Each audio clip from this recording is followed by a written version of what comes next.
E aí, pessoal, estamos conversando aqui nessa live. Eu já saí de Brasília, estou aqui no Rio de Janeiro e eu quero conversar com vocês nesse nosso plantão diário aqui, em meio a essa pandemia que está tensionando todo mundo, está deixando todo mundo inseguro, com a imprevisibilidade, com o tempo que nós vamos precisar tomar medidas de isolamento social, medidas econômicas, medidas sanitárias. O impacto econômico, o impacto no desemprego, o impacto na vida de cada um de nós, né?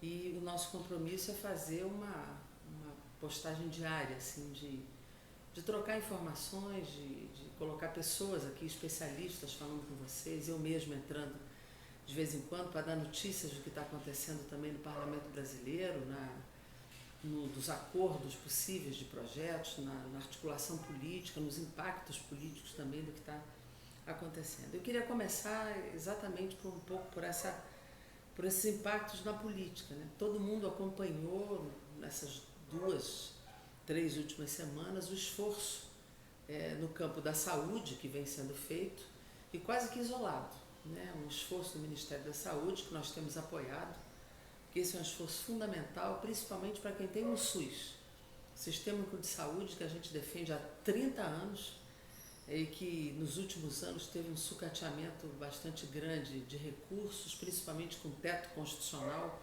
essa novidade planetária que não existe em nenhum lugar do mundo, você botar um teto de gastos na Constituição por 20 anos, a saúde perdeu bilhões com isso, e particularmente alguns gestores, inclusive na cidade do Rio de Janeiro, a destruição da atenção básica. Nesse momento isso faz muita falta, muita falta.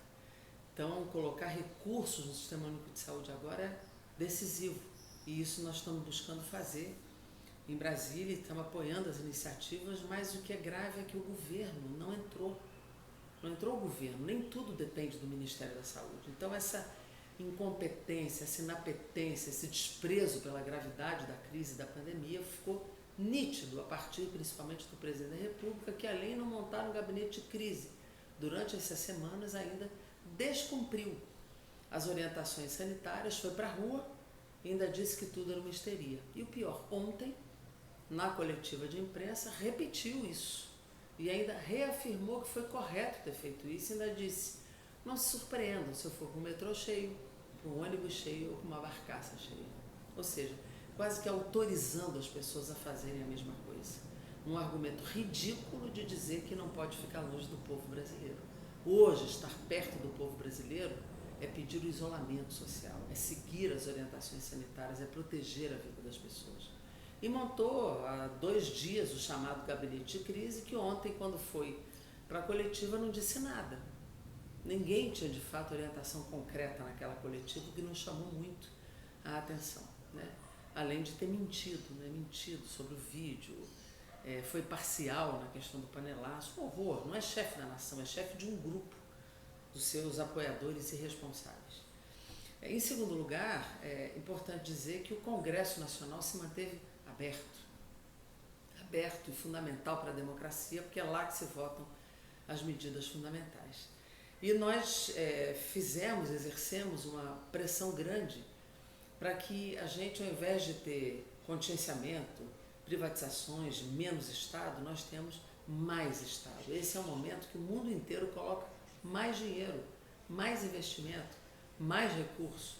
E foi isso que, depois de tanta pressão do setor produtivo, até mesmo de pessoas do capital financeiro, da sociedade brasileira, dos trabalhadores, inclusive de líderes de outros partidos que não são nem da oposição, sai um decreto de calamidade pública, porque foi dito até pelo presidente da Câmara e por todos nós que nós não íamos mais fazer a pauta que estava colocada pelo governo, que nós precisávamos votar projetos vinculados à pandemia. E esta semana em Brasília estávamos lá, eu acabei de chegar de lá, né, e nós de lá dissemos o seguinte: vamos votar só os projetos vinculados à pandemia. Já há uma comissão externa de acompanhamento do coronavírus. Semana passada foi feita uma grande comissão geral com a presença do Ministério da Saúde, da Fiocruz, e nós participamos essa semana dessa comissão externa e lá foram elaborados vários projetos. E dentre eles eu propus o tabelamento de todos os equipamentos necessários à sociedade, incluindo álcool gel, tabelamento de preço, máscaras de rosto e vários outros equipamentos necessários à população. Não teve consenso ainda, tabelamento nacional, mas nós estamos insistindo para esta votação. Obviamente que a atitude política desse presidente da República gerou o seu derretimento na sua popularidade. Aliás, a sociedade tem reagido muito bem. Eu quero aqui parabenizar a reação da sociedade, que tem reagido nas redes sociais, nos panelaços, né, nas janelas, né, que é onde pode. Nós cancelamos as nossas reações públicas, os movimentos sociais cancelaram responsavelmente as passeatas, não só no dia de Marielle Franco, mas também no dia 18, dia de ontem, mas o povo foi para as janelas espontaneamente. Foi de fato uma movimentação espontânea da sociedade brasileira. Mas no Congresso nós fomos para a votação e votamos o que veio pós-pressão, que foi o decreto de calamidade pública. O que é esse decreto? Esse decreto, ele tira as metas fiscais, ele suspende medidas da lei de responsabilidade fiscal. Então não pode demitir servidor e não precisa cumprir as metas fiscais, o que libera gastos públicos. E nós elaboramos um conjunto de projetos de lei que deram entrada no Congresso, e nós precisamos bolar vários projetos únicos, né, que façam. E aqui tem várias propostas, inclusive do PCdoB. O teto de gastos nós achamos que tem que revogar, isso ainda não tem consenso, mas tabela de preços dos produtos fundamentais. Não exportar equipamento, nós já votamos. Flexibilizar dinheiro para os estados, nós já votamos. Decreto de calamidade pública, nós votamos no mesmo dia, sem nenhuma repercussão sobre a questão democrática em relação a isso. Nesse momento, fiquem tranquilos sobre esse decreto. Mas nós precisamos votar proteção ao emprego, proteção aos microempreendedores individuais, proteção aos informais, proteção aos desempregados, transferência de renda. Nada menos de um salário mínimo, exceto Bolsa Família, que já é menor. Agora, é um deboche o governo propor R$200 para o autônomo. Isso é um deboche, não podemos aceitar. Redução da jornada com redução do salário metade, inaceitável. O governo vai mandar projeto, se mandar nesse tom, vamos reagir. Não pode, isso não é possível, né? Aí é onde entra o problema da reforma trabalhista, do negociado sobre o legislado. Não podemos aceitar isso.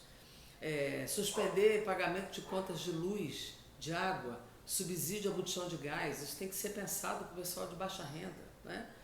Tem que ser pensado, não, tem que ser decidido. Sustar pagamento de impostos para microempreendedor individual, alongar dívidas, prazos de dívida, pessoal que está na dívida ativa, isso tudo nós temos que sustar, né? Isso tudo tem que ser pensado, resolvido, definido. Alargamento de dívida bancária, compensação do pessoal da cultura, abrir linhas de financiamento de crédito a juros zero nos bancos públicos. Nós precisamos capitalizar os bancos públicos, as estatais que podem gerar emprego e gerar obras, né?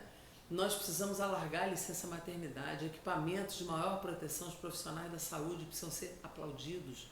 Precisamos gerar recursos para a Fiocruz, para os laboratórios públicos, para que desenvolvam tecnologia, a questão das vacinas, os kits diagnósticos precisam ser ampliados, ampliar leito de UTI.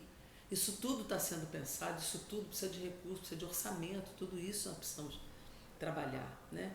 Equipamentos de proteção individual, pessoal da segurança pública que não pode sair da rua, pessoal do transporte que ainda está na rua, transportando metrô, ônibus, tudo isso precisa ser pensado, precisa ser feito. Então, essa semana fizemos muitas reuniões de líderes, fizemos trabalho em plenário, mas nós vamos trabalhar agora, a maioria dos deputados de forma remota, votando de forma remota, os líderes permanecendo em Brasília e alguns membros das bancadas de forma proporcional, os líderes, mas a votação massiva, remota, para não aglomerar aeroporto, não aglomerar avião e não aglomerar plenário, para que a gente não seja foco também de transmissão. Então, para a semana que vem, estamos construindo esses projetos globais, olhando para esse conjunto. Nós vamos ficar aqui diariamente, botando sempre alguém falando com vocês, especialistas em economia, sanitários, eu entrando também, e vamos trabalhar aí diariamente no nosso plantão da pandemia do coronavírus. Gente, um abraço grande para vocês, parabéns aí para quem espontaneamente reage a esse momento, colocando suas posições políticas. porque de fato esse governo está difícil. Um beijo grande.